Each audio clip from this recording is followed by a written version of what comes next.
সবাইকে জয় যিশু।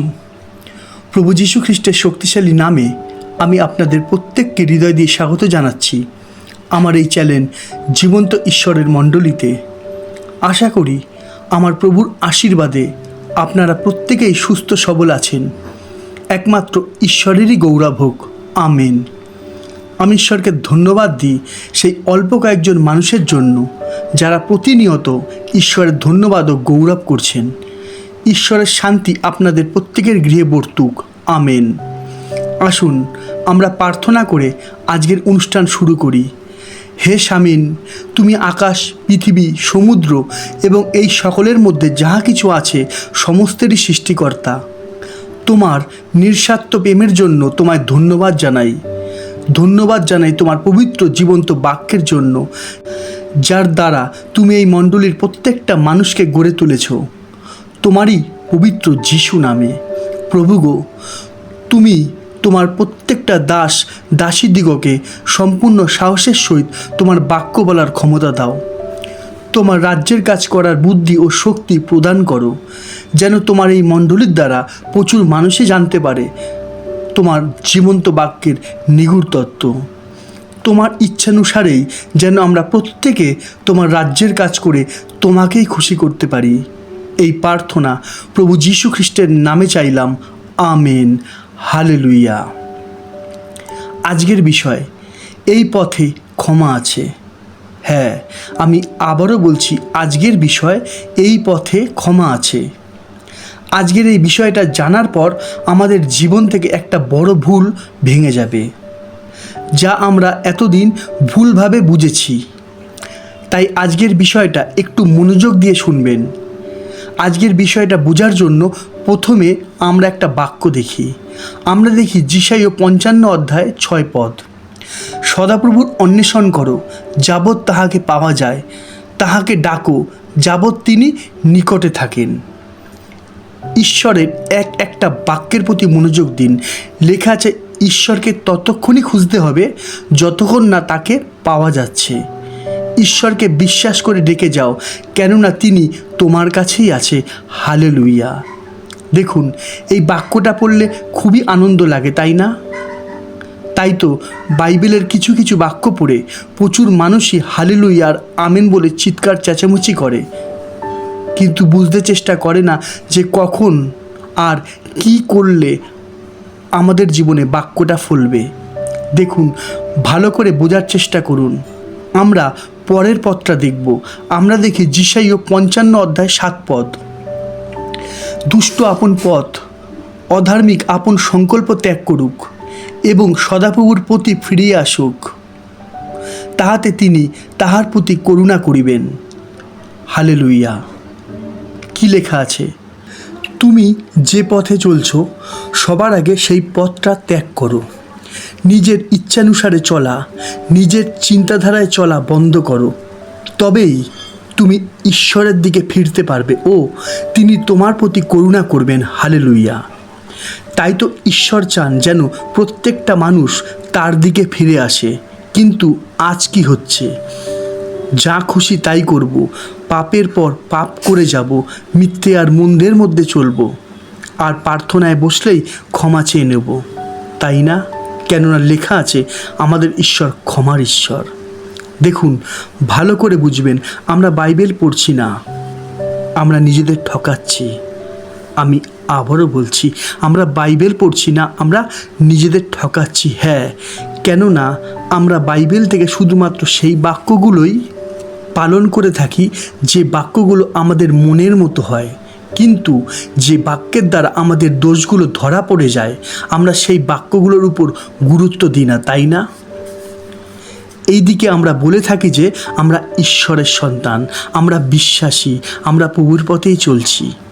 দেখুন, বাইবেলের বাক্যের দ্বারা আমরা বুঝেছি যে তার অনেক দয়া, তাই তো আমরা আজ এই পথে, তাই না?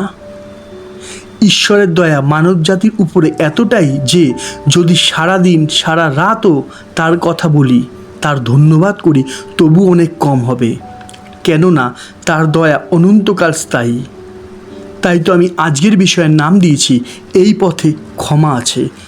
দেখুন, আমি প্রথমেই বলেছিলাম যে আজকের বাক্যটা শোনার পর আমাদের জীবন থেকে একটা বড় ভুল ভেঙে যাবে। বাক্য না বোঝার জন্যই আমাদের হৃদয় এই ভুলের জন্ম হয়েছে। দেখুন, আমি প্রচুর জায়গাতে প্রার্থনার মধ্যে প্রচুর মানুষকে ক্ষমা চাইতে দেখেছি। দেখুন, ভালো করে বুঝবেন, ক্ষমা চাওয়াটা দোষ নয়, কিন্তু ক্ষমা চাওয়ার পর সেই একই পাপ বারবার করাই হলো মারাত্মক দোষ। এখন প্রশ্ন, একই ভুল মানুষ বারবার কেন করে বলতে পারবেন? আমি আবারও বলছি যে একই ভুল মানুষ বারবার কেন করে?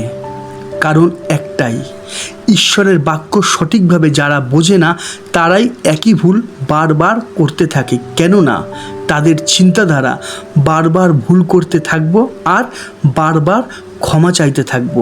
আশা করি এতদূর পরিষ্কার। ঈশ্বর ক্ষমার ঈশ্বর, এর সঠিক অর্থ কী? আমি আবারও বলছি, ঈশ্বর ক্ষমার ঈশ্বর, এর সঠিক অর্থ কী? ভালো করে বোঝার চেষ্টা করুন। একটা মানুষ সে যত বড়ই পাপ করুক না কেন, সে যদি প্রভুর পথে চলে আসে, অর্থাৎ প্রভুকে হৃদয় দিয়ে গ্রহণ করে, তবে প্রভু তার অতীতের সমস্ত পাপ ক্ষমা করে দেবেন। তাই তো তিনি ক্ষমার ঈশ্বর। কিন্তু এই বিষয়টা প্রচুর মানুষই বোঝে না। তাই তো তারা ভাবে দিনের পর দিন ভুল করতে থাকবো আর ক্ষমার পর ক্ষমা চাইতে থাকবো, কেননা ঈশ্বর তো ক্ষমার ঈশ্বর, তাই না? তাই তো লেখা আছে যে ঈশ্বরের বাক্য শিশুদের জন্য নয়। দেখুন প্রভু কি বলেছিলেন, আমরা দেখি যোহন 8:11। তখন যিশু তাহাকে বলিলেন, আমিও তোমাকে দোষী করি না, যাও, এখন অবধি আর পাপ করিও না। কথাটার উপর জোর দিন, এখন অবধি আর পাপ করিও না। আমরা দেখি যোহন 5:14। তারপরে যিশু ধর্মধামে তাহার দেখা পাইলেন আর তাহাকে বলিলেন, দেখো, তুমি সুস্থ হইলে আর পাপ করিও না, পাছে তোমার আরও অধিক মন্দ ঘটে। ঈশ্বরকে ধন্যবাদ দিন আর বলুন কেমন লাগছে। ঈশ্বরের জীবন্ত বাক্যের নিগুড় তত্ত্ব সকল জানতে পেরে আপনাদের কেমন লাগছে? প্রভু বলছেন, আগে তোমরা ভুল পথে ছিলে, তাই সত্য জানতে না বলেই পাপ করতে, কিন্তু এখন তোমরা সত্য জানতে পেরেছো, তাই আর পাপ করো না, পাপে জীবনযাপন করো না। তাই তো প্রভুতে থেকে আমরা বলতে পারি না যে কালকে পাপ করব বা কালকে মিথ্যে বলবো। কেননা লেখা আছে, আমরা দেখি ইব্রিয় 10:26-27। কারণ সত্যের তত্ত্বজ্ঞান পাইলে পর যদি আমরা স্বেচ্ছাপূর্বক পাপ করি, তবে পাপার্থক আর কোনো যোগ্য অবশিষ্ট থাকে না, কেবল থাকে বিচারের ভয়ঙ্কর প্রতীক্ষা এবং বিপক্ষ দিগকে গ্রাস করিতে উদ্যত অগ্নিচণ্ডতা। দেখুন, আমি না, কিন্তু ঈশ্বরের বাক্যই আমাদের শিক্ষা দিচ্ছে, তাই না? এখন আমাদের ব্যাপার, আমরা কি করব? আমার আজকের বিষয়, এই পথে ক্ষমা আছে ঠিকই, কিন্তু বুঝতে হবে এর সঠিক অর্থ। তাই তো আমি বলি যে ঈশ্বরের এক একটা বাক্যকে আমাদের খুব ভালো করে বুঝতে হবে। এই পথে ক্ষমা আছে অবশ্যই, যদি এখন থেকে প্রভুর ইচ্ছানুসারে জীবনযাপন করেন। তো আজ প্রচুর মানুষই প্রার্থনার উত্তর পায় না। কারণ কি? কারণ একটাই, প্রভুকে জানার পর, জীবন্ত বাক্যের শিক্ষায় শিক্ষিত হবার পরও অনেকে স্বেচ্ছাপূর্বক পাপ করতেই থাকে। তাই তো সেই সব মানুষরাই আজ প্রার্থনার উত্তর পায় না। আমরা দেখি যিশাইয়া 59:1-2। দেখো, সদাপ্রভুর হস্ত এমন খাটো নয় যে তিনি পরিত্রাণ করিতে পারেন না, তাহার কর্ণ এমন ভারী নয় যে তিনি শুনিতে পান না। কিন্তু তোমাদের অপরাধ সকল তোমাদের ঈশ্বরের সহিত তোমাদের বিচ্ছেদ জন্মাইয়াছে, তোমাদের পাপ সকল তোমাদের হইতে তাহার শিমুখ আচ্ছাদন করিয়াছে, এই জন্য তিনি শুনেন না।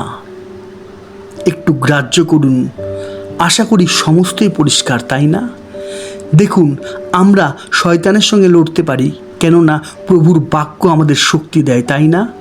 কিন্তু এই শরীর যে ঘন ঘন পাপ করে, তাকে কি করব? যদি বলি, এই শরীর তুই পাপ করবি না, সে কি শুনবে?